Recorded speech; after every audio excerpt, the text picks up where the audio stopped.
talking about? We're talking about spiders, and we're talking about pervitin', and we're talking about Bigfoot. I'm here to tell you where he's been. They call me Mr. Gulley. I'm here to save the day. They call me Mr. Gulley, and I'm gonna lead the way. They call me Mr. Gulley. I'm here to save the day. They call me Mr. Gulley, and I'm gonna lead the way. Here we go now. I'm talking about Mr. Gulley, and you don't know where he's been. Oh no, he's been right in your alley. Well, I'm Mr. Gulley, yes I am. So what we talking about? We're talking about spiders, and we're talking about pervitin', and we're talking about Bigfoot. I'm here to tell you where he's been. They call me Mr. Gulley. I'm here to save the day. They call me Mr. Gulley, and I'm gonna lead the way. They call me Mr. Gulley. I'm here to save the day. They call me Mr. Gulley, and I'm gonna lead the way.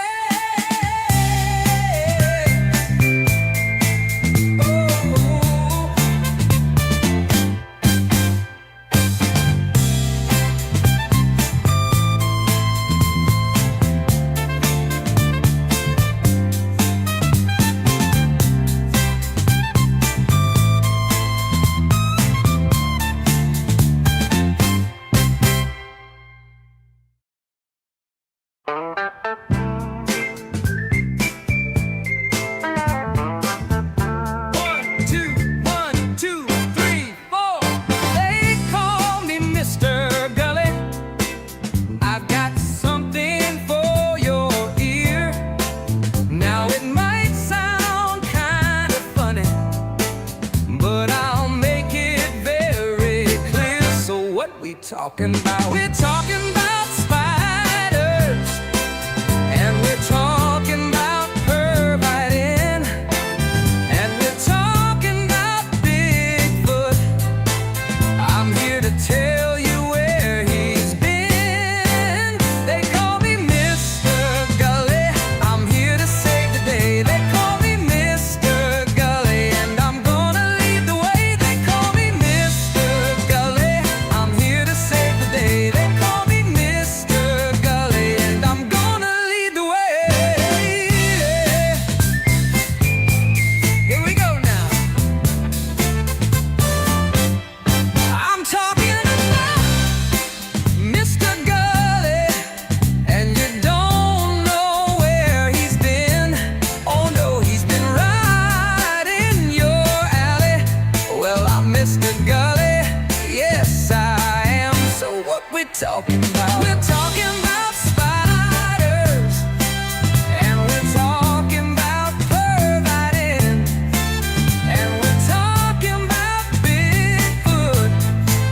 I'm here to tell you where he's been. They call me Mr. Gulley. I'm here to save the day. They call me Mr. Gulley, and I'm gonna lead the way. They call me Mr. Gulley. I'm here to save the day. They call me Mr. Gulley, and I'm gonna lead the way.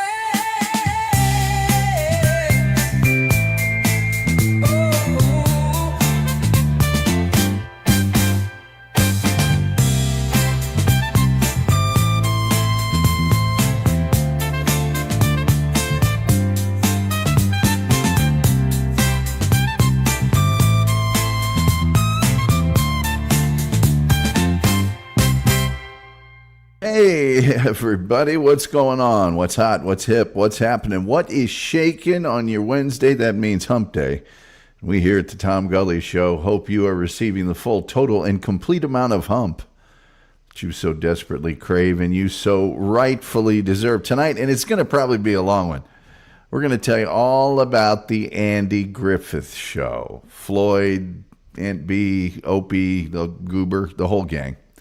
And some really interesting stuff about it that you're not going to believe, but it's true.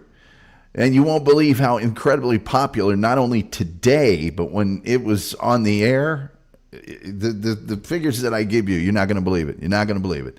Anyway, please do us a favor. Like, share, subscribe, retweet, notification bell. It doesn't cost you a cent, and it helps us with the algorithm, the almighty, all-powerful, all-knowing, all-seeing algorithm. Plus, we do have super chats and memberships. They are crucial to keeping this show running because they help us pay the bills around here. And last but not least, you need to turn on those gifted memberships. Gifted memberships are, in my opinion, the best way to support the show because it doesn't hardly cost nothing, and it makes you look cool to other people. It tells how to turn those on right down there in the ticker at the bottom of the screen. I've already got people making comments. Let's get to a few of them before I get into tonight's topic. And incidentally, at the end of covering the topic, I will be pinning the link to the show if you would like to come on the air and stuff.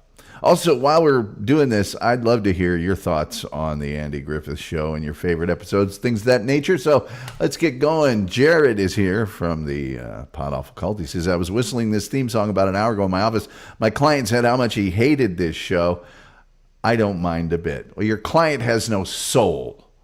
Yes, and don't forget to up fingers. Hit that like button. Roller skater Texas girl is here. You've all seen her skating backwards at 40 miles an hour and then doing a 100-foot power slide at the end. Backwards, by the way. Backwards. She's here. Always good to see you. Julian Zeezer, the intrepid intellectual of the group, says, hi, Mr. Lucky. Hi, everyone else. I'm not Mr. Lucky anymore. Well, I guess I am Mr. Lucky anymore. But we've got the new theme song, which somebody here's got a little twist in their knickers about, I noticed in the chat. I'll get to that in a second. Tim Jenkinson is here from across the pond. And it's always good to see him. Judy Tester from the Pod of Awful Cults here. H2BH to you, Judy. Tim Jenkinson, though, he likes the song. He says this song is better than the Eurovision songs. Actually, I don't know that means he likes it. The Eurovision songs, many of them are terrible, especially the ones from Romania. And the costumes are even worse. Ian Maddox Hawkins is here. I'm just going to say that because I can't really put what he wrote. Oh, whoops, I did accidentally put it on. Captain Stonecrabs, that song is way too long. Well, tough noogies. Victor's here from the Pacific Northwest. Always good to see him. Tim Jenkinson said, did that person apologize for missing the meeting yesterday? Yes, they did. And now the meeting is tomorrow. I don't want to get into it anymore. I'm sure it'll be a fine time. Your favorite episode of the original Andy Griffith Show, the kid riding his bike on the sidewalk. That is a good one. Roller skater Texas girl with some lovely emojis. Metal Maiden Vicky is here from Sonic Asylum Radio. She's got her own show. It's called Metal Maiden Vicky's Metal Euphoria. That wonderful program airs every Saturday from 3 p.m. to 8 p.m. Eastern Time on sonicasylumradio.com, the website. And you are missing out if you're not checking that baby out. It is a lot of fun. Roller skater Texas girl is here. Says you're too kind. Probably should start the show off by telling you there was a little known. See, Don Knotts, and I'll get into how he joined the show and everything else. But for a brief time in the show's development, they did have another person slated to play the sidekick to Andy Taylor, the sheriff of Mayberry. Was a little-known actor at the time. There he is.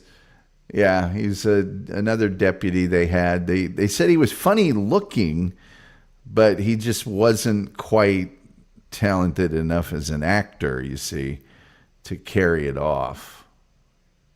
Didn't work out. It's too bad. Could have been a lot of fun. Could have been a lot of fun. So the Andy Griffith Show, obviously an American sitcom, right? And it aired for 8 seasons, 8 wonderful seasons, starting in 1960 to 1968, 249 episodes. 159 of them in black and white, 90 of them in color. And here's the thing. The Andy Griffith Show started off, and they used to do this in old-time TV all the time, as an episode of the Danny Thomas Show. For those of you who don't know, Danny Thomas had his own show. He was a singer and an actor and a comedian, and he had a very popular show, and he was also instrumental in producing a lot of things. You probably know Danny Thomas best, some of you, by his daughter, Marlo Thomas, and I believe they're very instrumental in the St. Jude Hospital for Children. At any rate, and so Danny Thomas is on some trip, and he goes through this fictional town of Mayberry, and I'll get to that whole thing, but it started as an episode of the Danny Thomas Show that went so well, it was treated as a pilot, and they made their own show. So Mayberry, North Carolina, is a fictional town, but it is based on Andy Griffith's hometown of Mount Airy, North Carolina. It's about 2,000 to 5,000 people, and we all know the other characters. Barney Fife, of course, the well-meaning but not that bright sometimes sidekick. We've got Aunt B, his aunt and his housekeeper, and of course Opie, now super director Ron Howard, and various other townspeople, Howard Sprague and Goober and the rest. We'll get into them in a minute. Now, here's the interesting thing. Andy Griffith said that even during the 60s, and it was contemporary, it took place in present times in the 60s, but they wanted it to feel like the 1930s. It was like a time gone by, a better time, a more friendly and a more neighborly time. Now, here's something that is going to blow your mind, and we'll cover it in a little more detail later. This series never placed lower of the 8 seasons than 7th in the Nielsen ratings. It spent its entire existence in the top 10 shows on broadcast television. And let's keep in mind here, there was no cable. There was no nothing else. It was very competitive. It was hard for a show to remain in the top 10. The only other 2 shows that, and by the way, the final season of the Andy Griffith Show, it was the number 1 show on television. And the only other 2 shows to have ever done that in broadcast television history are I Love Lucy, which ended its run at number 1, and Seinfeld. It's been rated by TV Guide as the 9th and 13th best American TV show in history. Now, here's another interesting fact, and I've got a ton of interesting facts that I'll tell you after we cover most of the issues here. Andy Griffith never won an Emmy Award for the show. Neither did the show itself. It never had the best written script. It was never the best comedy. But Don Knotts and Frances Bavier, who played Aunt B, they won a boatload of Emmys for Best Supporting, a total of 6 combined. It also had a spin-off show that did very, very well, Gomer Pyle, USMC, and a reunion movie that did very, very well called Return to Mayberry. After the 8th season, when Andy Griffith left the series, it was retitled Mayberry RFD, and Ken Berry was on the program. They kind of set it up during that last season. Hold on, I think I've got what did I do with I had a picture of that here. What the hey is going on?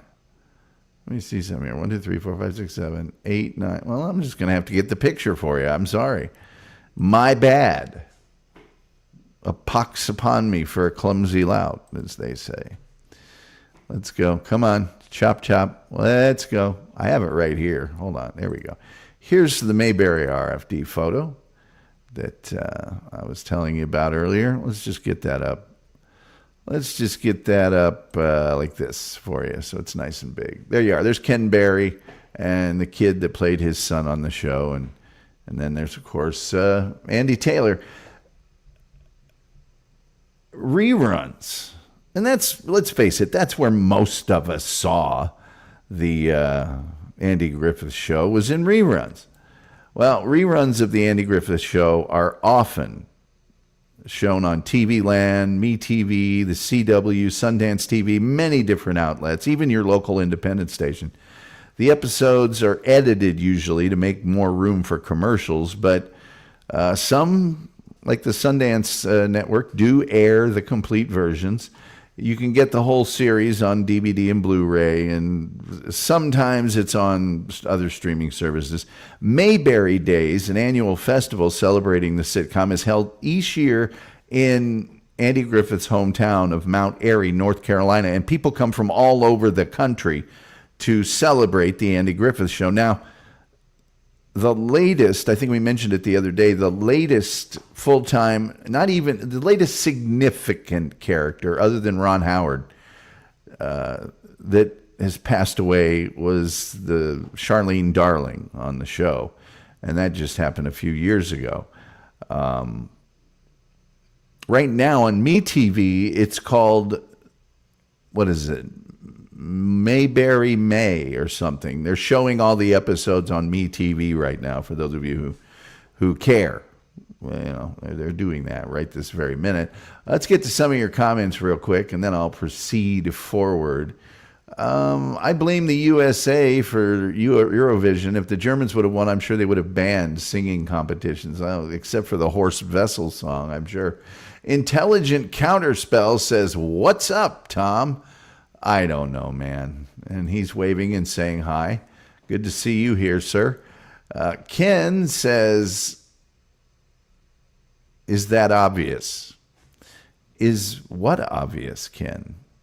If you could be a little more vague. Anyway, NHH, some of you guys, I don't know even what you're talking about. I'm just going to start skipping those sorts of posts. If it's not explicit, let's see here. Chef is in the house. We always love to see him. Always love to see the chef in the house. He's a real chef, you know. Victor says, Barney Fife, he had one bullet in his shirt pocket. Yeah, there once was a deputy named Fife. All he had was a gun and a knife. The knife was all rusty. The gun was all dusty because he never caught a crook in his life. I think they were making fun of him one time on the show. Interesting that even in the 60s, they wanted to go back to a better time. Sure. Where do I rate the show? Well, it's a classic. I mean, it just depends on your sensibility. It's a real classic. And there's reasons for that. And there's an actual tonal change that was made for a very good reason that I'm going to tell you about in just a second. But I would say among your silver age, let's just call it, situation comedies, I think it's probably neck and neck with the Dick Van Dyke Show. I think those are the two heavyweights. That's my own opinion. I'd love to hear what you think. I've never heard of him. It wasn't shown here. Well, you're missing out, Tim, and you should watch a few episodes on line. I'm sure it's streaming. Hey, and guess who else? Guess who was on the Andy Griffith Show amongst many, many, many people? Ruta Lee Yao. I think we're about to declare, because we used to do this every year. We used to award a Miss Tom Gulley Show. We actually used to have an award every year we'd give out, and some lucky lady would be Miss Tom Gulley Show for that year. I think we may need to resurrect that. And if we do, Ruta Lee will be Miss Tom Gulley Show for this year. There's no question about it. Oh, look at this. Roller Skater Texas Girl says, my mom was born in Mount Airy, North Carolina. Well, you know all about Mayberry Days then. That's pretty cool. Tim Jenkinson says, someday people will travel far across the country to celebrate the Tom Gulley Show. Yeah, right. As you can see, the donations pouring in every program indicate a fervent... Anyway. Julian Caesar said there's a neighborhood in Philadelphia called Mount Airy. I'm sure it's quite different than Mayberry. I am old enough to watch the original version. That's cool. Megabit Banshee wants to hear my Don Knotts. Let's see. Well, me and Thelma Lou down by Miller's Pond, Andy, I'm a big proponent of bud nipping. That's the best I could do. Well, Miller's Pond down there. Let's see. Tim Jenkins says, seems like a lot of Riddler fans are watching tonight. Well, that could be the truth. Oh, look at this. Captain Stone Crab. Thank you so much. Captain Stone Crab, for that, you're going to receive the point. Thank you so much. Growing up, I always wanted to be Otis. Pretty close. Yes, Otis Campbell, the town drunk. Where's Funky Bronco when you need him? Where's Funky Bronco when you need him?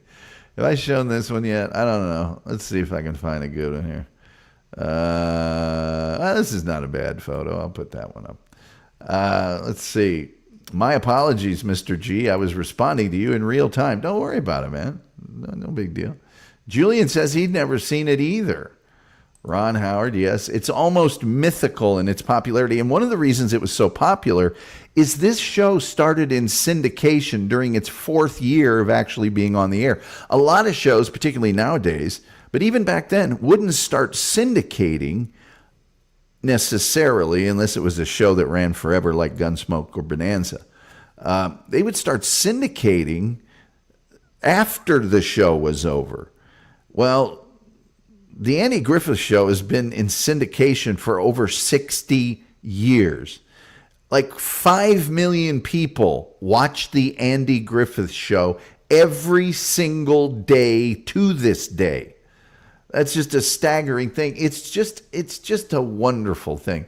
Tom's hoping Ruta will be Mrs. Gulley. Well, she did propose to me in the very first few minutes of the show. She asked me if I'd marry her. So hopefully she's not toying with my emotions. My first girlfriend was Mount Harry. That's funny. Ron Howard's little brother, Gentle Ben. Yes, Clint Howard. That's right. Chang and Ange lived in Mount area. Did not know that. I believe until they died. Well, that's amazing. That's interesting. I just realized I look like Don Knotts, but he has better hair. Leave It to Beaver. Another very good show, but it did not have the staying power or the ratings. Although that's another show that I think became more popular in syndication. Roller Skater Texas Girl is laughing.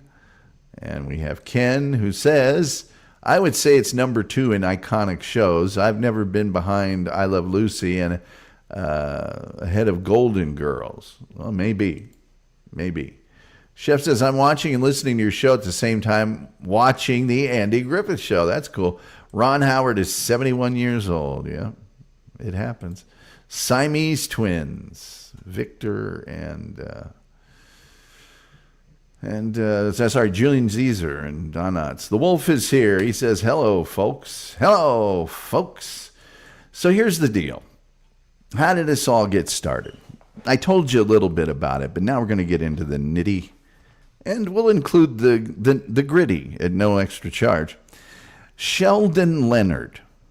Who was Sheldon Leonard? Well, he was a guy that played like gangsters in the movies. But you would maybe remember him the best as Nick the bartender in It's a Wonderful Life. We sell drinks to men who want to get drunk fast. If you know him, you're probably a jailbird like he is. Out these pixies go through the door or out the window. Okay, that's Sheldon Leonard. But Sheldon Leonard was a smart guy, and he started producing television shows, and it was the producer of the Danny Thomas Show. So Danny Thomas hired all these amazing comedy writers, and they decided that they were going to try and create a pilot show for Andy Griffith and feature him as actually at the time they wanted him to be a justice of the peace or newspaper editor in a small town. Now at the time, Andy Griffith was a superstar. Okay? If you've never seen the movie Faces in the Crowd or the movie No Time for Sergeants, which was adapted from a Broadway play, you're missing out. He was an amazing star. He was on Broadway, and he was in movies, and he was on the radio. And he was wanting to get into television because television was really starting to take off. So his agents told Sheldon Leonard, look, his country background and his rustic sort of charm, and he did all these comedy albums with bits like, well, now what it was football. And they get all these fellas trying to chase this pumpkin out in the middle of a field. And just funny stuff, right? So after Sheldon Leonard and Andy Griffith got together and talked about it, Andy Griffith went out and he filmed the episode of the Danny Thomas Show.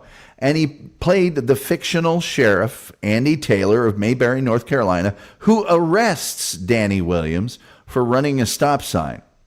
And there's actually a few of the cast that would end up being on the show in that pilot episode. Frances Babier, Aunt Bee was in it, but she played a woman named Henrietta Perkins. But Ron Howard did play Opie Taylor in that pilot episode. General Foods, which is a big giant food company, sponsored the Danny Thomas Show, and they immediately said, we want to sponsor that show. We want it to be a show. And boom, 6 months later, the Andy Griffith Show makes its debut. So some of the very best producers in television signed on for this thing, right? And also some of the very best comedy writers of all time jumped on board, right? One of the producers, Aaron Rubin, ended up leaving after like the fourth or fifth season to own and produce Gomer Pyle. So the woodsy outdoor locales that you think of being North Carolina, well, those were actually shot at a place north of Beverly Hills called Franklin Canyon. And that includes the opening credits and closing credits of the show where Andy and Opie are walking, right? Now, the show was filmed at Desilu Studios, which was owned by Desi Arnaz and Lucille Ball. And I'll tell you a little bit more about that in a second, too, because it's going to blow your mind about the town they were in and other things that they used that town for. Now, Don Knotts, of course, you know him as, yes, Deputy Barney Fife. Well, he knew Andy Griffith professionally because they were both on Broadway in No Time for Sergeants, and they were both in the movie as well. Although Don Knotts' role in the movie, he played Bayan on stage, and he played somebody else completely different in the movie. So he had seen the Danny Thomas episode. And he called up Andy Griffith during the developmental stages, and he goes, you know, that sheriff could really need a comic sidekick. And Andy Griffith agreed, which would fundamentally change the show at a certain point. And I'll tell you about that as well. He auditioned for the big man, Sheldon Leonard, and he was offered the role as Barney Fife. Now, the show's music was composed by a guy named Earl Hagen, who also did the whistling in the opening and closing credits. All right. In 1961, when the show's in its second year, actor Everett Sloan, who guest starred on the show, found out that the opening theme did not have lyrics, and so he wrote some. And that song was retitled The Fishin' Hole, and it appeared on an LP of music for the show. All right. The show's only sponsor ever was General Foods, just one sponsor. And they did, though, get promotional consideration from Ford Motor Company that provided all the cars on the show. Now, let me just tell you about this song, the Fishin' Hole song. All right. Hold on. I've got it up here if my phone loads it quick enough. Because there are lyrics to that song, and Andy Griffith sings them. I actually have a recording of it here somewhere on CD, and he snaps his finger during the whole thing. Well, let's go. Well, now take down your fishing pole and meet me at the fishing hole. We may not Get a bite all day, don't you rush away. What a great place to rest your bones, and mighty fine for skipping stones. You feel fresh as a lemonade, a-settin' in the shade. Whether it's hot, whether it's cool, oh, what a spot for whistling like a fool. And there's many more lyrics, but I won't torture you folks with that any further. But were lyrics written for the song. Can you dig it? I knew that you could. All right. I'll get to how he developed his character of Andy Taylor. And it's really important to the show, because at the beginning of this program, he was a completely different character, but I'll tell you about that in just a second. So I want to get to your comments, but before I do, please like and please share and please, retweet, notification bell, post them to your social media. You're smart, you're attractive, you're well liked by all. If you recommend this show to people, we're sure to get more listeners. And then the super chats and the memberships, that helps us pay the bills. But boy, I'm telling you what, if you gift a membership to somebody, that's the gift that keeps on giving, right? And it's only $2.99, I think, or something cheap like that. I could lower the price. I don't care. But that makes you look cool, and they get something, and and I get a little something for the effort. Everybody wins. Let me see here if I can get to your comments. Let me see. Never saw an episode of, by the way, People Saying Hi. People Saying Hi. We do have the most cheerful chat room on the internet, as verified by independent sources. Wade Curtis is here. He says, Matlock was far superior. Good cracker. Let's see here. Female jewel thief in jail. Never saw it again. Well, People Saying Hi. People Saying Hi. Chef said, It's a Wonderful Life. It's a great movie. I know we did a special on it, and I had Bob Levy here as my special guest. People saying hi. People wishing other people a nice day. I think Griffith was in a movie called The Man in Gray. Very good. Well, let me tell you something about Andy Griffith. I didn't mean to get into this too much, but Face in the Crowd is an amazing film. There's No Time for Sergeants is as well. He's in a lot of other movies, but he's in a made-for-TV movie in the 70s where he plays the most evil villain you will ever see. I mean, it's scary good. It's scary good. People saying hi. People saying hi. People saying hi. Have I covered Buster Keaton? But I know I could. Or that whole era.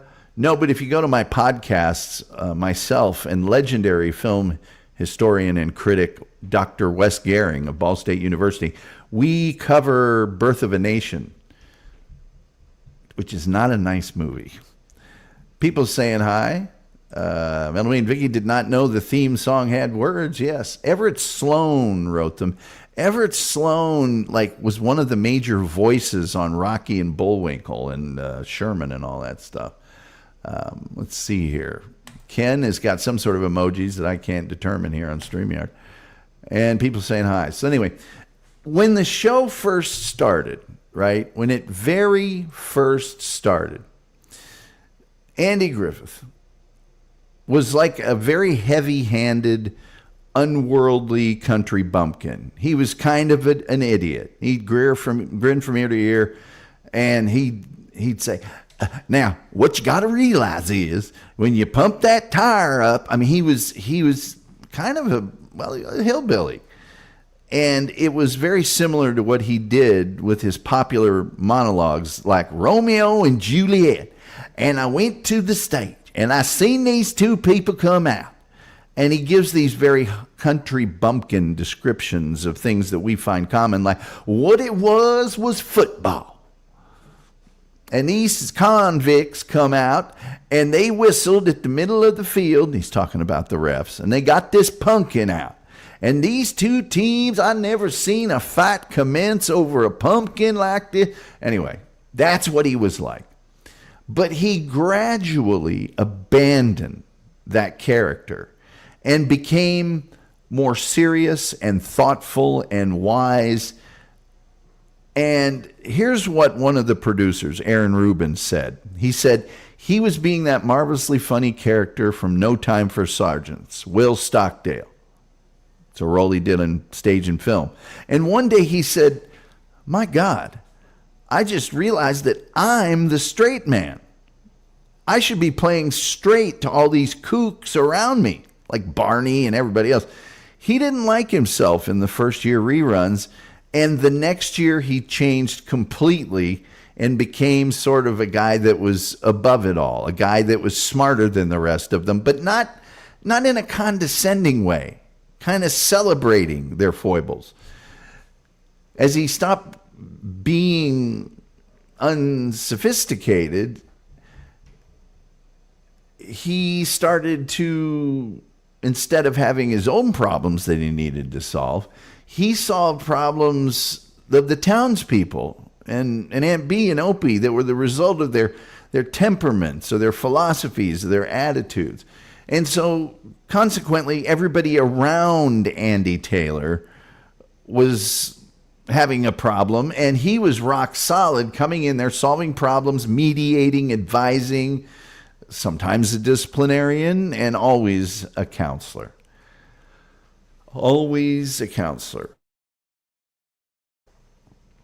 So naturally, the series revolves around Andy there, and he didn't like the moonshiners or the out-of-town criminals, but everything else was pretty much garden variety issues, right?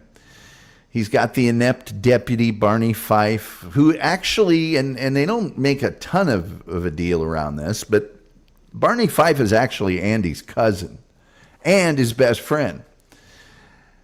His wife passed away. Andy's a widower. And so Aunt Bee lives with them and keeps house and cooks. And, of course, she's a spinster. And Opie is being raised by the both of them. Opie's usually very respectful and well-behaved, but he's adventuresome, and Aunt Bee is a very wonderful cook and housekeeper, but her ill-considered romances and occasional quirks are part of this show. And then there's all the rest of the great neighbors and friends, right? You got Floyd the barber, who's played by Howard McNear, who was Doc Adams on the radio version of Gunsmoke. So he's actually a really great dramatic actor. He's in a lot of stuff. He's a really good actor. But on the Andy Griffith Show, he's just like, hey, Andy, I'm thinking about getting 4 chairs, and all of that stuff. Gomer and Goober Pyle, of course, at the service station. The local drunk, Otis Campbell. You got Clara Edwards, Barney's sweetheart, of course, Thelma Lou. Thelma Lou and me, we're going to go into Raleigh, see a picture show. Andy had that school teacher sweetheart, Helen Crump, remember her? Played by Annetta Corso, and that wasn't too difficult because Andy actually dated her for a certain period of time. Andy Griffith dated her. Eleanor Donahue, which I have a picture of her right there. Remember her from Father Knows Best? Yes, she was his heartthrob for a period of time in the first season. And he had a nurse that was his girlfriend in the third season. One of my favorites is Howard Sprague because he's just such a nerd. Emmett Clark, the handyman, was on there too. And then when Don Knotts left the show after 5 seasons, Jack Burns of the comedy team Burns and Shriver was his replacement for a season. Ernest T. Bass is one of the most favorite characters. Everybody loves Ernest T. Bass. As Barney would say, he's a nut. Well, he only appeared on that show 5 times, right? And he directed 8 episodes of the show, none of which were with him portraying Ernest T. Bass. There were unseen characters on the show, like Sarah, the telephone operator, and Barney's love interest, local diner waitress Juanita Beasley, and they're referenced all the time. Oh, yeah. Yeah. When Don Knotts left the show, it was explained that he took a job as a detective with the Raleigh Police Department, right? And there's a great episode where Andy goes to visit him, and Barney's being treated very poorly, like all the big city Raleigh, North Carolina detectives. And so Andy helps him solve this huge case and makes him look good, which, he would. He returns to make 5 guest appearances as Barney through the rest of the series. And, yeah, there you are. Reruns and spin-offs and reunions. The daytime reruns, as I mentioned, started in 1964. They titled them Andy of Mayberry for a while to distinguish them from the show that was currently airing on the air. The end of season 4, the Gomer Pyle show starts, and Jim Nabors, he leaves. They introduced the characters for Mayberry RFD, which only ran another 3 seasons and was canceled in 1971. It didn't get terrible ratings, but they did away with a lot of the country-based shows at that time. In 1986, the reunion TV movie Return to Mayberry was broadcast with several cast members, in their original parts, except for Frances Bavier. Now, Frances Bavier apparently was not the sweet, loving lady off-screen that she was off-screen. In fact, at one point, I believe she slapped Goober during the filming of a scene because he wasn't being serious enough. And you can see him talking about that, and other cast members. When she retired, she did not really want much, if anything, to do with the show, and would become very angry if people called her Aunt B and sort of that sort of thing. I think that she softened up in her last few years of life, but in 1986, when they shot the movie, she did not want to participate, partially because she was in ill health. And so they wrote it into that particular movie that she had died. She did, in fact, die 3 days later. Also, there were other characters that didn't appear. But in 1993, there was a reunion special, which featured Andy Griffith, Don Knotts, Ron Howard, Jim Nabors, George Lindsay, and Jack Dodson, called the Andy Griffith Show Reunion Special. And then again in 2003, 4 surviving cast members, Andy Griffith, Ron Howard, Don Knotts, and Jim Nabors came together for a reunion special that featured the actors reminiscing about each other's time on the show. It had archival footage and short-filmed interviews with some of the other surviving cast members, and that special is called The Andy Griffith Show, Back to Mayberry. You may be able to find that online streaming. Now, I want to stress this. The Andy Griffith Show is a top 10 hit through its entire run, okay? And one of only 3 shows that finished their last season number 1. Know what I'm saying?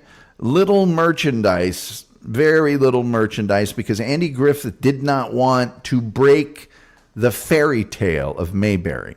He didn't want that. So whereas most shows during the 60s, you could buy jackets and lunchboxes and all sorts of stuff. No, couldn't do that.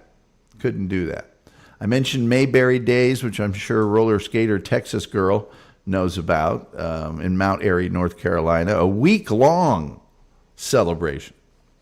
Concerts, parades, appearances. In 2003, the country band Rascal Flatts released the song Mayberry, and the lyrics pay tribute to the show.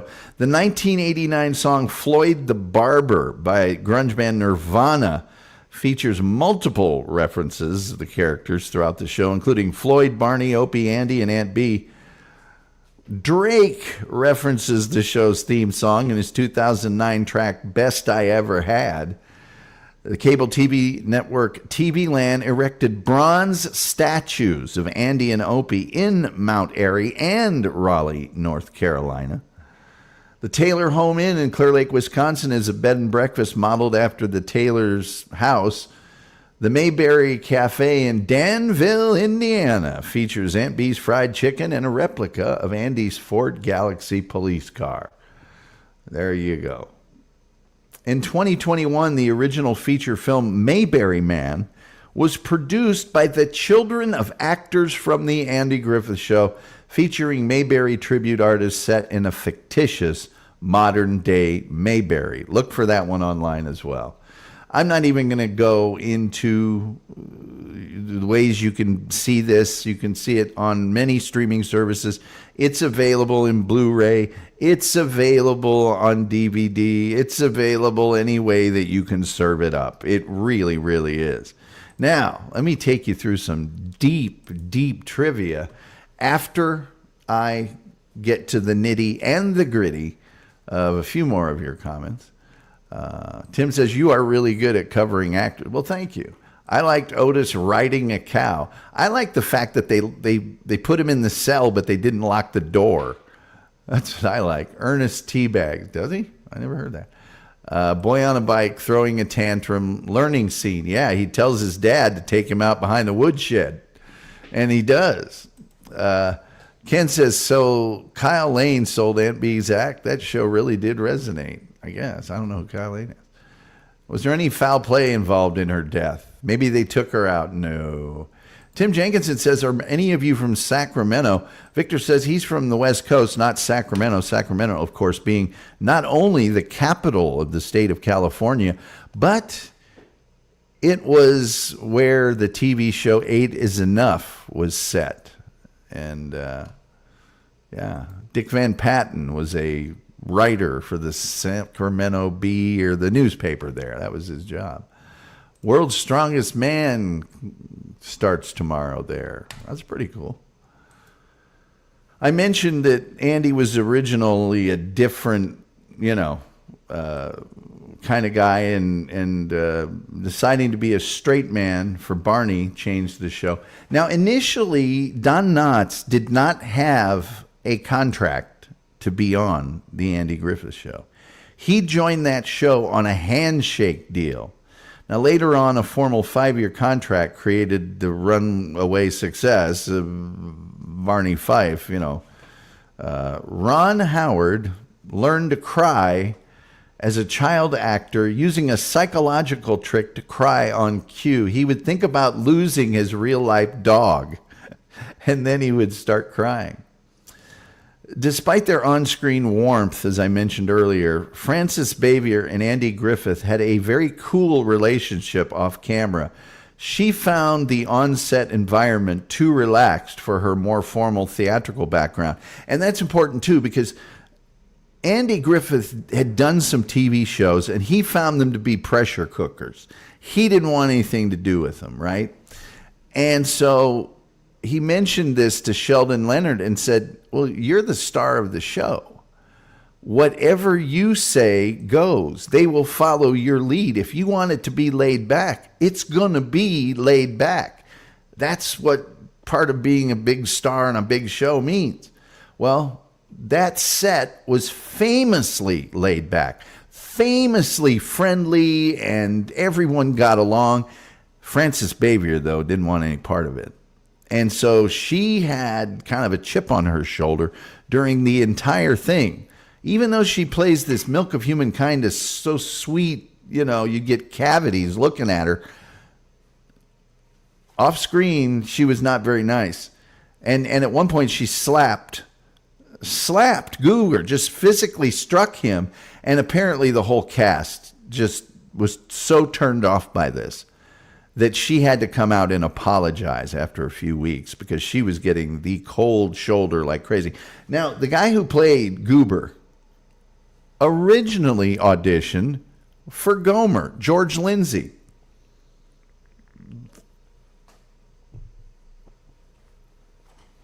Yeah, he auditioned to play Gomer. Jim Nabors got it.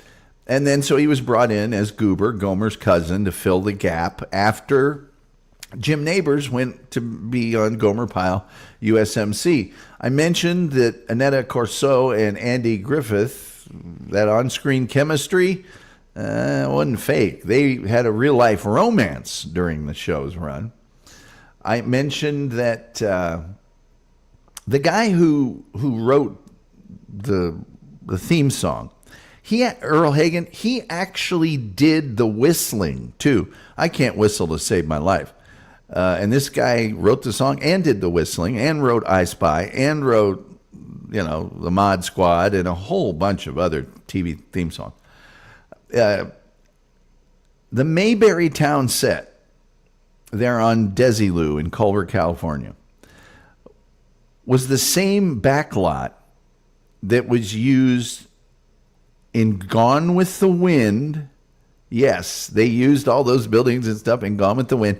And on Star Trek, in the famous episode, one of the most famous episodes, some call it the best, called City on the Edge of Forever. There you go. They did not use a laugh track, single camera format without a laugh track, which was very unusual for TV shows of that era. Every show had a laugh track. But Andy Griffith said it will make it feel more natural and timeless if we don't have one, and he was right. He was right. Floyd the Barber, the Darlings, that group from the mountains that would come in and play, bluegrass with Andy, they were actually inspired by people Andy Griffith knew growing up. Now, Jim Nabors was discovered by Andy Griffith at a nightclub. He was performing in Santa Monica, and Andy Griffith saw him and insisted that he join the show. And, of course, Gomer was so beloved that he got his own spinoff. When Don Knotts left after 5 seasons, he only left because that's when his contract was up. He didn't think a TV show was going to go beyond 5 seasons. And when the show was extended, because it took a while for them to extend after every season, it was too late. He'd already signed a deal with Universal Pictures, and he became kind of a movie star for quite a while with Mr. Limpet and several other comedy films. Shakiest Gun in the West, I think, was one of his. Anyway, now, Barney's bullet, the running gag, Barney only allowed to carry 1 bullet. Here, let me get that up on screen for you. In his pocket, not even in the gun, stemmed partly from Knotts being such a goofball, but also because that era had a lot of sensitivity about showing firearms casually on television. Yeah. Andy had a contract clause that was pretty unique. He preferred the ensemble of the show. He didn't have an ego that said, I have to be everything to this show. So he had a clause in his contract allowing him to downplay personal appearances and press obligations because he didn't want to become a celebrity. And he chose instead to let the ensemble take all that. And of course, they made money on it. They became bigger stars. So Andy Griffith was a really good guy in that respect. Now, the guy who played Howard Sprague, that sort of dumb guy with the mustache, excuse me, he was discovered by Andy Griffith in a Broadway performance. And his casting was seen as a real departure from sitcoms because he had a real deadpan, delivery, which back then they didn't like that. But the actor's name is Jack Dodson. He was a very serious, dramatic actor.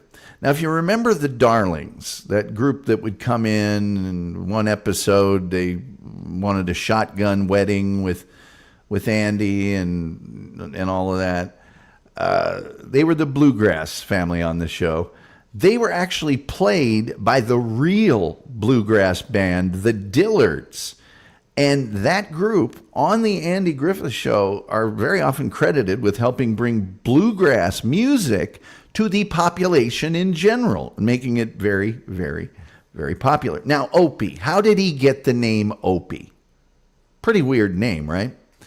Ron Howard's character was named Opie because of a 1940s band leader and radio actor that Andy Griffith and Sheldon Leonard, the producer, admired. His name was Opie Cates. So they named him Opie after that guy. And that's how that happened. Despite being the star, Andy Griffith kept a very humble presence on the set, often giving creative control to the writers and staying out of the spotlight during all the production meetings. He felt like, I hired these guys to do this. They got to be happy. You guys go do your thing.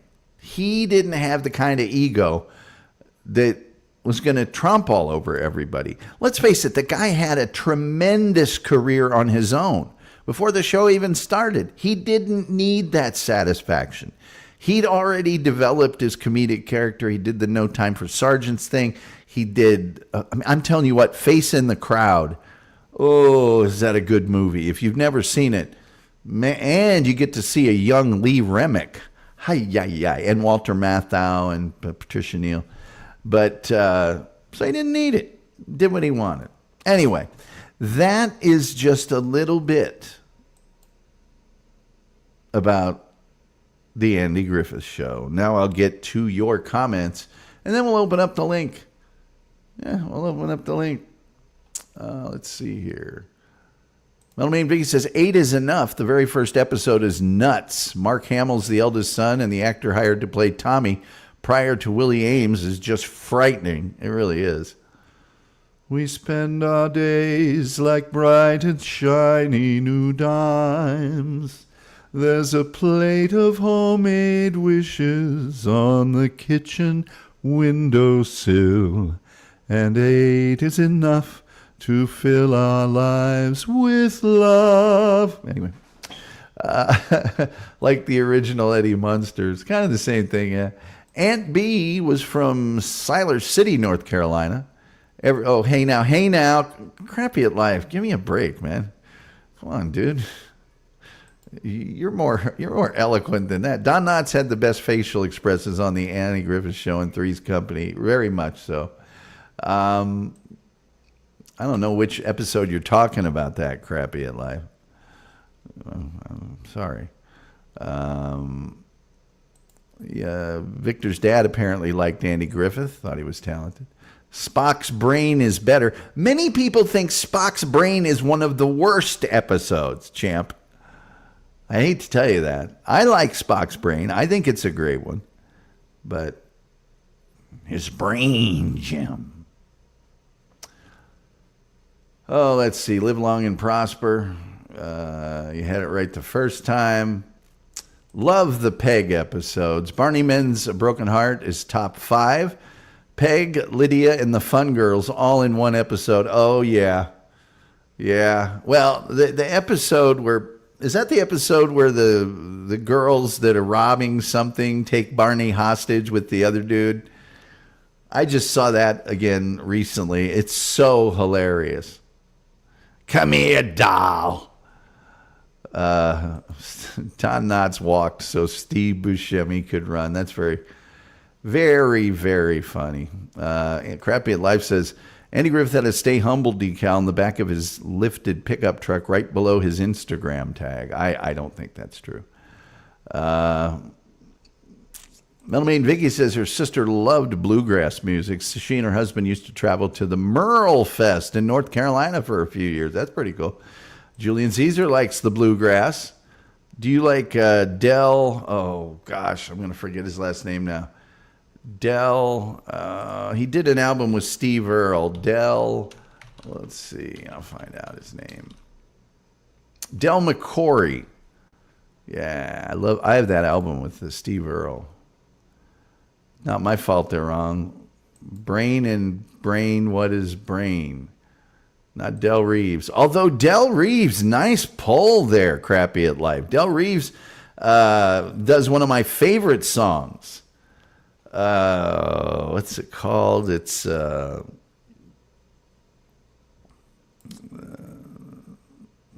More Pair of Boots. It's about a pair of boots he leaves behind. Let me see here. A Dozen Pair of Boots is what it's called. I looks everywhere I go, and I always get in trouble. 'Cause the girls I pick on aren't the saintest kind, and wind up running barefoot to hell, and I think of Clover. 'Cause the neck I value most of all is mine. That's why I left a blue shirt hanging on a bedpost in Seattle. My Levi's float on San Francisco Bay. And I left the Stetson hanging in a hallway down in Dallas. And a dozen pair of boots along the way. Good pull, good pull. Merle was Doc Watson's son. That's pretty cool. The funky homo sapien. Melanie and Vicky says she loved Land of the Lost theme song. Good guitar picking. It is a good theme song. Doc Watson, one of the most influential guitar players never heard of. Well, you know, and speaking of Watsons, if you guys want some real good country music, like some good real country music, not pop country, that's being played and produced today, you check out Mr. Dale Watson. You check out Dale Watson.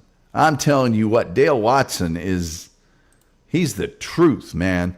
Melanie Vicky said, I have the honor of interviewing Wesley Ure a few years back, a video interview up on my YouTube channel. He is a fantastic and kind person. Everybody check that out. Julian Zizer says, first guy to use a guitar as a lead instrument instead of just a rhythm instrument. That's pretty awesome. Apologies for the personal promo. No, you carte blanche. Thanks for a lot of singing. Now my wife is all... I shouldn't do it. Gene Watson. No, Dale Watson. Yeah. Yeah. Oh, yeah. That's country, my ass. Who do they think we are? Force feed us that. It's a word I can't say on this show. Getting real tired of it. Tell them stick it up high where the sun don't shine. Get ticked and get mad. Because that's country, it's good stuff. Dale Watson, you check him out. You tell him Tom sent you. You go see him at the Continental Club in Austin or the Broken Spur.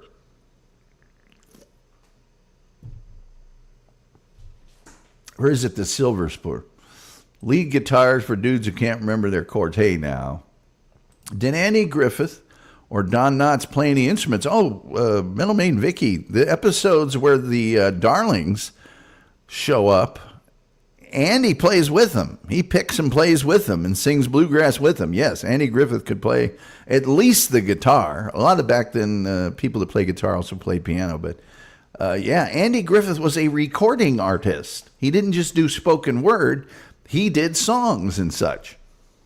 Ken said he learned more than he thought he would. Well, we can't have that.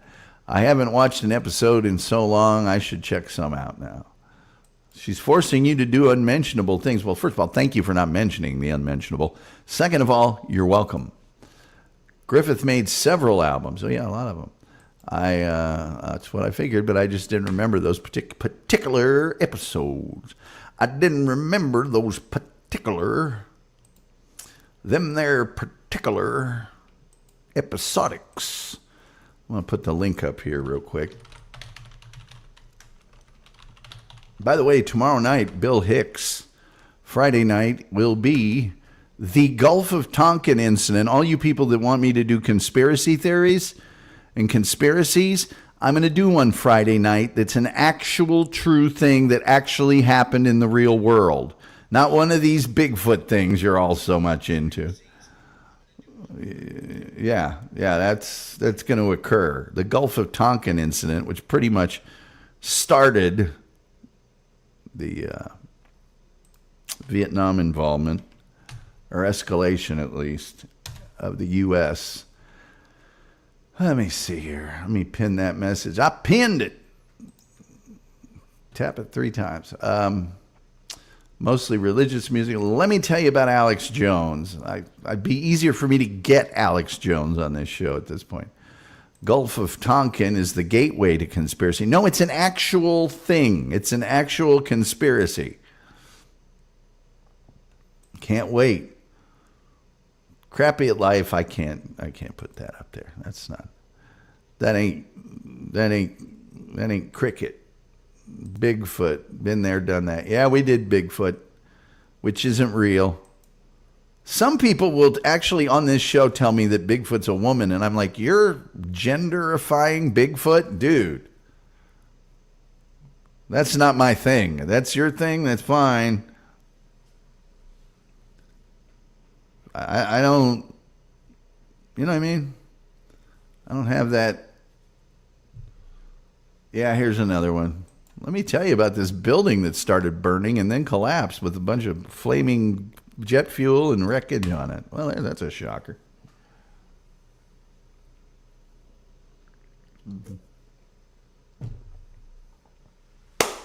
I pinned the link. But yes, tomorrow, legendary comedian Bill Hicks. And then there's a lot of controversy around Bill Hicks, and we will cover it all. And then Friday, the Gulf of Tonkin incident, which was kind of interesting because there's a conspiracy that people said for years was a conspiracy, and the government said, no, it's not. And, so that's the thing that you don't want to have happen. You don't want your conspiracies to end up being true. But when they are true, I'll be the first one to say, see there? But until they are proven true, I'm like, whatever. I'm just going to say it, Tom. The Great Gatsby sucked. Yeah, well, I'm pro-choice on The Great Gatsby. Victor had a Bigfoot encounter. Okay. The head of the University of Alaska Architecture College begs to differ. Yeah, you can always find one Fruit Loop to say, we may never seen a Bigfoot, but have anyone ever seen a werewolf drinking a pina colada or Trader Vic's before? Yeah. His hair was perfect. Yes. By the way, I think that Warren Zevon is finally in the Rock and Roll Hall of Fame. I don't even think he's an actual inductee. I think there's some award or something he's getting this, but at least he's in there finally. Because Warren Zevon is one of my favorites. To be fair, they had to go to Alaska. Yeah.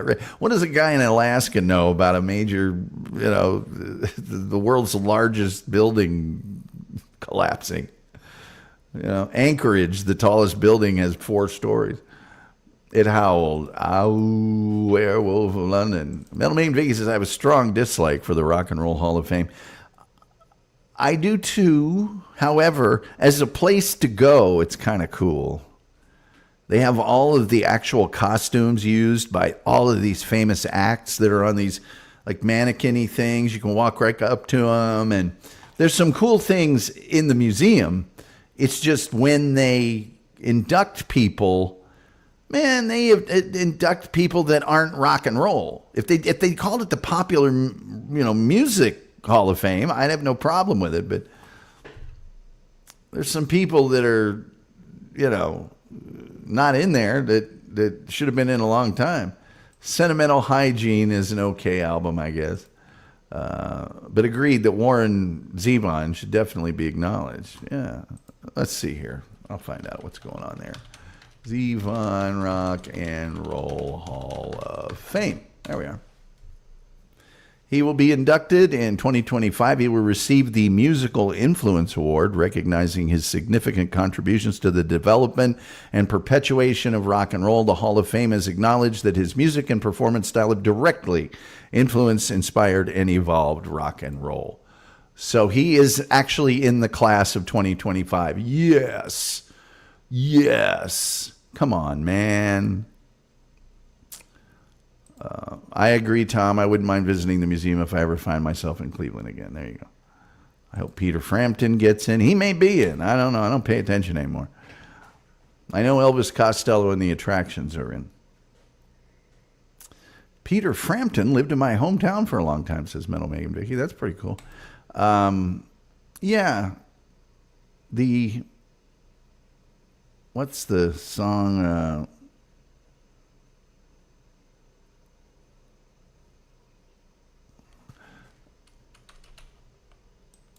Let's see here.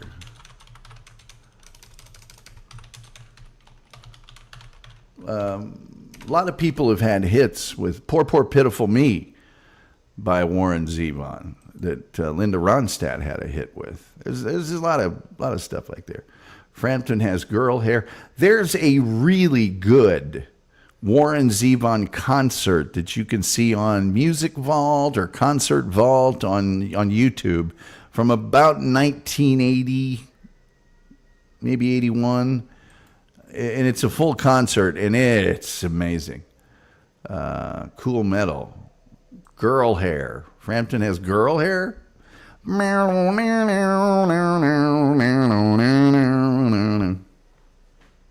Watch me get struck for that. Anyway.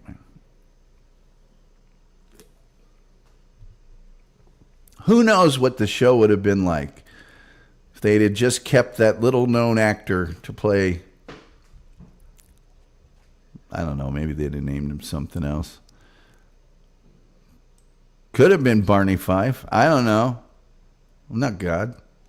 Julian Caesar says McNamara and the Gulf of Tonkin incident. I've heard a theory he was responsible for feeding FDR info about Japanese intentions before the ambush, insinuating that he was responsible. He'd have been really young for that. And I think there was enough. He didn't. That whole thing was in motion, and people could have seen that coming for forever. The way they did it, and when they did it, maybe not. But anyway, I did a whole show on Pearl Harbor. So, whose wine? What wine? Yeah, yeah. Well, you know, the Frampton Comes Alive album. I know a lot of people that got that album that hardly listened to it. They just wanted it for their hobby. Because those double albums could be used back in the day for their hobby. Look at this is the episode where the handsome guy comes into town and starts getting sweet on Eleanor Donahue, and Andy gets all jealous. Where the hell did I dine? Yes. I kept trying to buy. I recently tried to get the Frampton Comes Alive at my used CD records place, but for some reason, he had like 3 copies of it, and each one was missing the first CD. Roller Skater Texas Girl loves her some Frampton, and that is a really good album. I'm just saying, Tom, Voyager's cast sucked except for Ball Doctor and Robot. I got to say, Voyager, one of the best series, though. The whole idea of them being in the Delta Quadrant, completely separated from Starfleet, having to negotiate with everybody they met, and being, and picking up alien technology along the way. I love Voyager. What's this about double albums? Yes, exactly. It's good. It is really good. It is really good. There's a Martin Mull album called Perfect Near Perfect, where he does a bunch of funny songs during it. One of them is called I've Played Some Blank Holes, but This Takes the Cake. And he gets Peter Frampton to come out of the audience and play lead guitar on it. It's so funny. Victor says, wait. My late husband, Joe, and I saw Peter Frampton in the early 2000s. He's very good. The venue rocked too. Bethel Woods in Bethel, New York. That's cool. Victor says, I have girl hair, fine, thin hair. Janeway killed a member of her crew. She had to, or the other 2, she'd have never had them back. Sorry. It's a transporter malfunction. She needed all the crew members that were qualified that she could get. And so, she had to separate them again. And by the way, that wasn't necessarily a member of the crew. It was the creation of transporter malfunction. Ha ha ha. I bet you liked Land of the Giants, Tom. Did I? I loved Land of the Giants. The Spindrift. Let me see here. Hold on. There's a woman that's no longer with us. Her name is Deanna Lund. All right. And she was the hot girl on Land of the Giants, right? And she passed away at age 81 back in 2018. And she, like Ruta Lee and myself, a May 30th baby. So there you are. Loved Land of the Giants, says our good friend Roller Skater Texas Girl. It was so good. The Spindrift. Anyways, I always wanted to be the kid on Land of the Giants. Yeah. So run away from home and become the kid on Land of the Giants. That was my big, my big goal as a child. All right, let's see here. I remember them using a safety pin and some thread to climb up a table. Yeah, they would throw it like a grappling hook, and then, yeah, and the thread was like a rope. Yeah. And the one of the sort of weirdest and creepiest things about Land of the Giants, and by the way, we're going to definitely be doing a Land of the Giants show now. Yeah, we're definitely doing. Hold on, let me write this down. Land of the Giants. So one of the creepy things about the Land of the Giants is that world that they crash landed on that was remarkably like the world that they left. It was more primitive. They didn't have all of the modern conveniences of Earth. And it was like this real paranoid, paramilitary society. And it was done like in a faint but obvious way. It was creepy as heck. It was just creepy as all get out. That's what I have to say about it. That's what I have to say about it. Well, okay. I guess nobody's going to use the thing, so I'm going to go ahead and call it. Victor says, my delivery driver, not DoorDash, looks like the round glasses lady in Scooby-Doo. Velma? Boy, if you want to go to some of your... Never mind. The Scooby-Doo gang is a popular reboot in a certain genre of films that are meant for grown-ups. Does anyone remember the show V? Of course I remember V. Of course I remember the woman eating the parrot's head. Yeah, I remember V. They tried to reboot V, but it didn't work. I just checked out Land of the Giants show overview. Looks very cool. You never saw Land of the Giants, Mellow Man Vicky? Oh, my God. Well, if we're going to go to Land of the Giants, does anyone remember The Invaders with Roy Thinnis? Check out, you guys need to go, and I'm sure you can find at least one episode on YouTube for free, but watch one episode of The Invaders or Land of the Giants. These are great shows. Nope, never heard of it or saw it. Oh, The Invaders is a tremendous show. Just a great show. Just a great show. So anyway, well, gosh, I am very surprised that we got through the Andy Griffith Show that quickly. I thought we would be deep in the weeds for quite a time. One of my favorite episodes of Andy Griffith is the one where there's a bully that comes to town, and it's actually Sam the Butcher from Brady Bunch.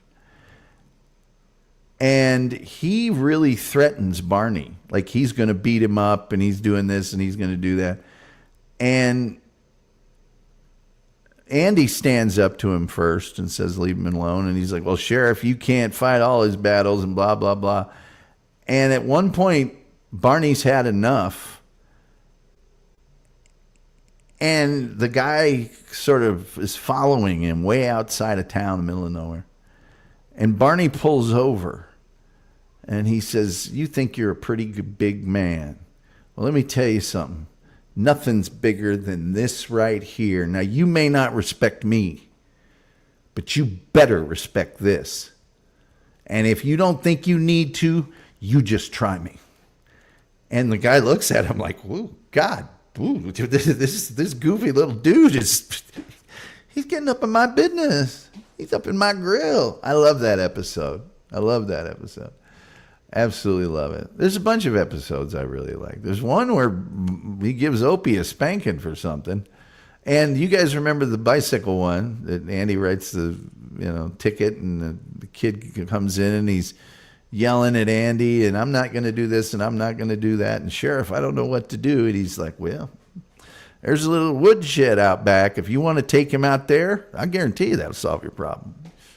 Yes. He goes out there and the kid comes back in and he has had an adjustment. Crappy Life says, loved you in Falling Down. You're truly an underrated actor. Thank you, Crappy at Life. In the neighborhood that I used to live in, I was in Arlington, the local kids, high school and under, in the area that I lived in, I'd go running all the time, and I'd also go to the park and play pickup soccer and stuff. They referred to me as Falling Down. That's what they called me. Hey, Falling Down. How you doing? Sam the Butcher. Irony. Tom doesn't want to have a hangout show, but it's really the best hangout show. Well, thank you. That's a compliment. Alien Nation was another one. Oh, Alien Nation was good. That was a good show. Good, and a good movie. James Caan was in the movie. Aliens with weird spots on their head that liked drinking spoiled buttermilk and spoiled milk. Thanks, Tom. Give that man a spanking. That's right. Let's see here. Whoops. Yeah, Alien Nation, the TV. I haven't seen that in a long time. Long time. A long darn time. Gary Graham was in that. And who played the doggone alien?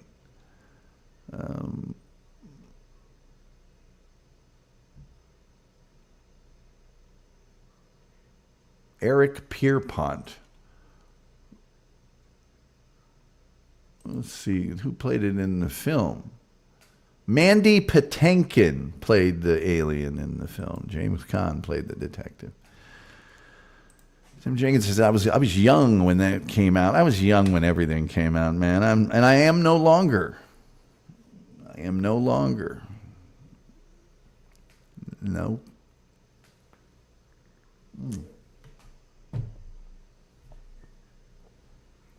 Okay. Well, I guess that's going to do it for us. I'd like to thank my good, close personal friend, Captain Stone Crab, for the $4.99. Yes, we actually made some money today. That was great. Let me tell you about the Del Rubio triplets. We get old fast, Tom. I know it. I got to get over to that roller skating rink. Roller skater Texas girl, why don't you line me up with some smoking hot older gals? Sweet hang, bro. What's for dinner tonight, Tom? Hey, Tom, what's for supper? Well, tonight, Tim, I will be dining on thin crust pepperoni pizza and a Southwest salad. Age is just a number. Yes, it's mind over matter. If she don't mind, it don't matter. You know what I'm saying, fellas? That's actually very Mayberry-ish. I know a couple. Well, get them lined up. Make them watch the show first, so they know what they're getting into. I had a gal today. Well, I don't want to get into that, but I don't want to get into that. But tomorrow night, Bill Hicks, and on Friday night, of course, the Gulf of Tonkin incident. Next week, Land of the Giants. Good idea, Tom. Yes, have them watch the show. Pick a good one. Pick one where I look really dashing. And when I don't just belch on the air from too much zero drink. I got to get a haircut. This is getting out of control. Look at this. Look at this. This is out of control. Completely out of control. Pick Lint. Yes, the Lint episode. You know, if you can beguile a woman during the Lint episode, everything's downhill from there. It's you know, if they like you for the Lint episode, You'll be able to keep that woman happy the rest of her life.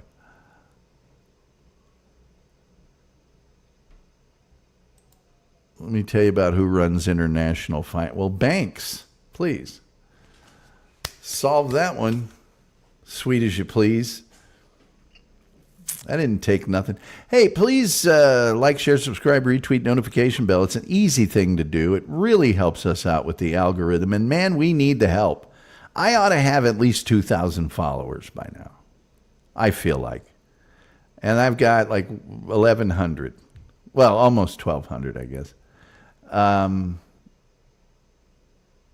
Yeah. So, and if you can share it on your social media, an episode you might like, that would help. And people trust you guys. You're well known and well liked in your local communities and by the clergy. Metal Maid Mickey says, I have 23. Yeah, but when you're on the network you're on, you have way more than that. Don't give me that nonsense. I'm worth 2,000 followers. I agree. Crappy at life. Yeah, but Metal Maid Vicky, Sonic Asylum Radio has how many followers? You got to have 10,000 followers or something. Thank you, all the chatters, and of course me. Well, thank you, Julian Caesar. Let me see how many followers Sonic Asylum Radio has. Listen to her over there. I only have as many followers. Woe is me. Yeah, woe is you. Well, I have some absolutely... Facebook's... My news feed is starting to look like some girly magazine from the 50s. What's this? People reacting to a photo I posted. Oh, it's the photo of my mother from Mother's Day. Yeah, my mom's more popular around here than I am. Let's see here. Where am I at here? Sonic Asylum Radio. Okay, you guys have 4.3 thousand followers on Facebook. I don't want to hear anymore. Doesn't change my YouTube reality, though. Well, that's fine. You've got over 1,000. That's good. No, it's not. It's a pittance. What in the world is Facebook? I need to get on that thing. It's cool, though. I'm just starting to revamp it. Yeah, you could have a lot more than that. The problem for you on Facebook is the musical copyrights. Now, you can get around that by getting a digital license, but they're kind of expensive. And if I was you, you do what you want. But if I was you, what I would do is I would put all your band interviews with pictures of the band in the video on your thing there. Because all the bands would link to it and put it on their page. And that would draw lots of followers. People laughing at Julian. I have to extract all the music from my interviews before I upload them. Well, it just depends on if the music's ASCAP or BMI or whatever. There's a way to do it where you don't have to do that. But if I was you, I wouldn't want the music on there anyway. I would, you know what I mean? I got off Facebook like 3 years ago. I already have a few interviews up there already. That's good. It's a process. Crappy Life says, I don't social media anymore. Well, you know, you wouldn't know. I do, but you wouldn't know by looking. For crying out loud. What the hey? If you're no point on it, no point on me joining. Yeah. Tim Jenkinson does not use social media. Well, when you're an international superstar, it's really unnecessary. I miss MySpace. So do I. All right, kids, that's going to do it for tonight. You're not disappointing. You're fine. That's going to do it for tonight. I'm looking at that old clock on the wall, and it says, like the Reverend Al Green, it's time for me to get on up out of here. You don't have to go home, but you can't stay here. And I guess that means tomorrow night, Bill Hicks, Friday night, Gulf Tonkin incident. The only thing left to say is, y'all come back now. You hear? Oh, that's the Beverly Hillbillies. Never mind. Till next time, We'll see you next time.